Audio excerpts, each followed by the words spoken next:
D-Lo for boxing. All right, y'all. We watched the fight. We saw what happened last night. We know what the results were. Errol Spence Jr. got stopped in the 9th round by Terence Crawford. As for me, I don't usually I'm not emotionally invested in the results of boxing matches. Not emotionally invested in fighters. Excuse me. Have a lot of respect for the sport. Got a love for the sport. But when it comes to these fighters, you know what I'm saying? My mentality is that I was a fan of the fight game before most of these guys became pros, and I'm gonna be a fan of the fight game when a lot of these guys have moved on from the sport. So for me, I kind of look at it like, these guys are here today, gone tomorrow. I try to appreciate them while they're there, support them while they're there, but ultimately, and remember them when they're gone, and hold them up, where we feel like they rank historically when the time comes. Give them credit for what they did in their career.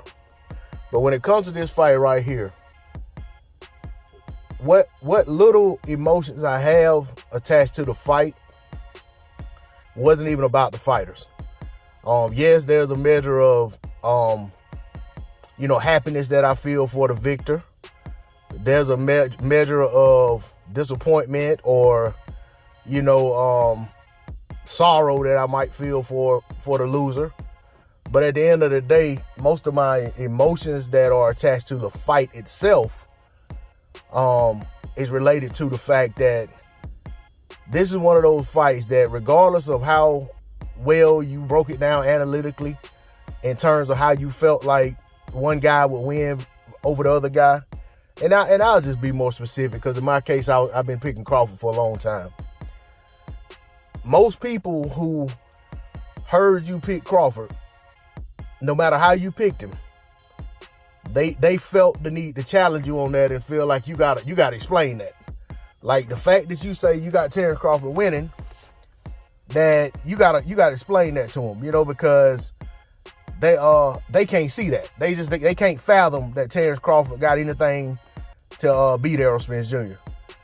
And I'm not talking about any of the people that that I deal with on a regular basis. I'm not talking about, I'll specifically say that, for the most part, these are people who I kind of have basically just brief interactions with, on YouTube or in social media when it comes to this boxing talk. But they feel like you got to over-explain how you can see Terence Crawford winning the fight. And I just tell them, like, look, dude, I can explain it, but you're not going to see it because you don't want to see it. You made up in your mind that Errol Spence Jr. is like this juggernaut.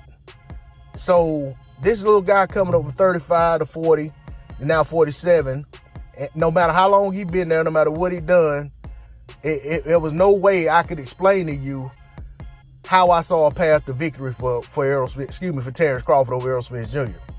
And the thing was, I was telling people, I saw multiple paths to victory for Terence Crawford, but I saw very few paths to victory for Errol Spence Jr. And it's just the over-criticism and over-critiquing of someone's opinion, because my boxing picks are only my opinion based on what I feel like I see.